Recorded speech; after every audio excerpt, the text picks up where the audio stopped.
లగచర్ల ఘటనలో ఇప్పటికే జాతీయ ఎస్టీ కమిషన్ సభ్యులు వివరాలను తెలుసుకుంటున్నారు. ఈ క్రమంలో రైతుల అరెస్టుపై ఏం తేల్చనున్నారు? ఎస్టీ కమిషన్ పర్యటన ఎవరికి నష్టం, ఎవరికి లాభం? లగచర్ల ఫార్మా కంపెనీ పంచాయతీ ఎందుకు ఢిల్లీకి చేరింది? దీని వెనుక అసలు ఉన్నది ఎవరు? ఇప్పుడు ప్రభుత్వం ఏం చేయబోతోంది? సీఎం రేవంత్ రెడ్డి సొంత నియోజకవర్గం కావడంతో విపక్షాలు టార్గెట్ చేశాయా? ఇంతకు లగచర్ల ఇష్యూలో ఏం జరగబోతోంది? Let us watch this story.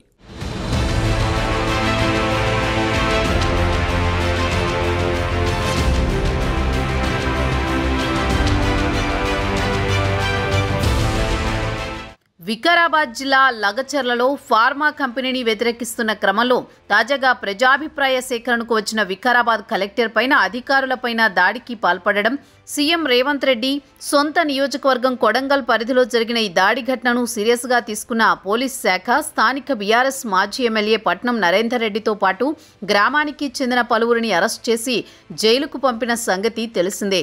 ఈ క్రమంలో రాష్ట్ర ప్రభుత్వం పైన పోలీసులపైన ఫిర్యాదు చేసేందుకు లగచర్ల ఫార్మా బాధితులు బీఆర్ఎస్ నేతలతో కలిసి ఢిల్లీ వెళ్లారు.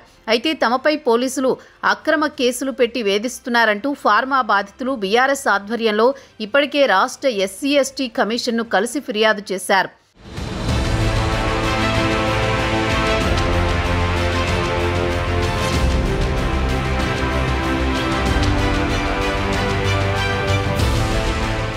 ఇదే క్రమంలోని జాతీయ మానవ హక్కుల కమిషన్లకు కూడా రాష్ట్ర ప్రభుత్వం పైన పోలీసులపైన ఫిర్యాదు చేశారు. లగచర్ల ఫార్మా బాధితులు బీఆర్ఎస్ నేతలతో కలిసి ఢిల్లీ వెళ్లారు. బీఆర్ఎస్ అధినేత KCR, BRS working president KTR ఆదేశాలతో లగచర్ల గిరిజన కుటుంబ సభ్యులతో మాజీ మంత్రి సత్యవతి రాథోడ్ సోమవారం ఢిల్లీకి వెళ్లి జాతీయ మానవ హక్కుల కమిషన్ను కలిశారు. జాతీయ ఎస్సీ ఎస్టీ కమిషన్ చైర్మన్ కూడా కలిసి సీఎం రేవంత్ రెడ్డి సర్కారుపైన పోలీసులపైన వారు ఫిర్యాదు చేశారు. సీఎం సొంత నియోజకవర్గంలో గిరిజనులపై అఘాయిత్యాలకు పాల్పడ్డారు. ఎన్నో ఏళ్లుగా ఆ భూములను ఆధారంగా చేసుకుని బతుకుతున్న వారి జీవనాధారాన్ని గుంజుకునే ప్రయత్నం చేశారు. 9 నెలలుగా తమ భూములు ఇవ్వమని రైతులు చెబుతూనే ఉన్నారు అంటూ ఈ సందర్భంగా సత్యవతి రాథోడ్ ఢిల్లీలో వివరించారు.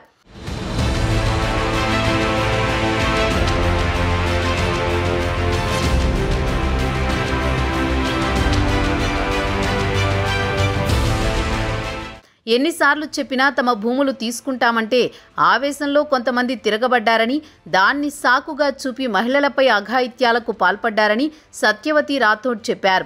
51 మంది రైతులపై అక్రమ కేసులు పెట్టారు.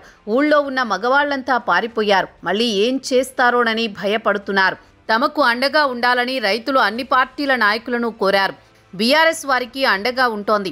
ఇప్పటికీ కూడా పోలీసులు గ్రామంలోకి వచ్చి ఇంకా అరెస్టులు చేస్తున్నారు. ఢిల్లీలో మాత్రమే న్యాయం జరుగుతుందని భావించి ఇక్కడకు వచ్చాం. జాతీయ మానవ హక్కుల కమిషన్ను కలిసి పోలీసులు చేసిన అఘాయిత్యాలపై వివరించామని ఆమె చెప్పారు. కొద్ది రోజులుగా బాధితులు ఆవేదన చూస్తుంటే కడుపు తరుక్కుపోతోంది.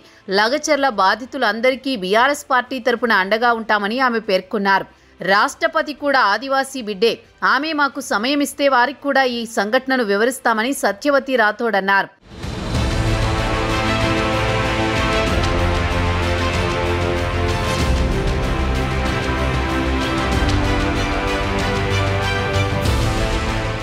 మరోవైపు జాతీయ ఎస్టీ కమిషన్ సభ్యుడు ఇప్పటికే లగచర్ల సందర్శించారు. కాంగ్రెస్ సీనియర్ నేతలు కమిషన్ సభ్యుడిని కలిసి ప్రభుత్వ వెర్షన్ వినిపించినట్టు తెలుస్తోంది. ఈ సందర్భంగా అరెస్ట్ అయిన బీఆర్ఎస్ మాజీ ఎమ్మెల్యేను కూడా కమిషన్ సభ్యుడు కలవనున్నాడని సమాచారం. లగచర్ల వ్యవహారం రాజకీయ రంగు పులుముకుంది. బీజేపీ సైతం ఈ విషయంలో ఎంటర్ అయింది. బాధితుల పక్షాన నిలబడతామని బీజేపీ అంటోంది. ఈ క్రమంలో జాతీయ ఎస్టీ కమిషన్, మానవ హక్కుల కమిషన్ ఏమి చేయబోతోందోనని చర్చ నడుస్తోంది. సీఎం రేవంత్ రెడ్డి సొంత నియోజకవర్గం కావడంతో ఇది హాట్ టాపిక్గా మారింది. ప్రభుత్వం దీనిపై ముందుకు పోతుందా లేదా వెనక్కి తగ్గుతుందా? హక్కుల కమిషన్లు ఏ రకంగా నివేదిక ఇవ్వనున్నాయి? ఇలాంటి విషయాలు తెలియాలంటే వేచి చూడాల్సిందే మరి.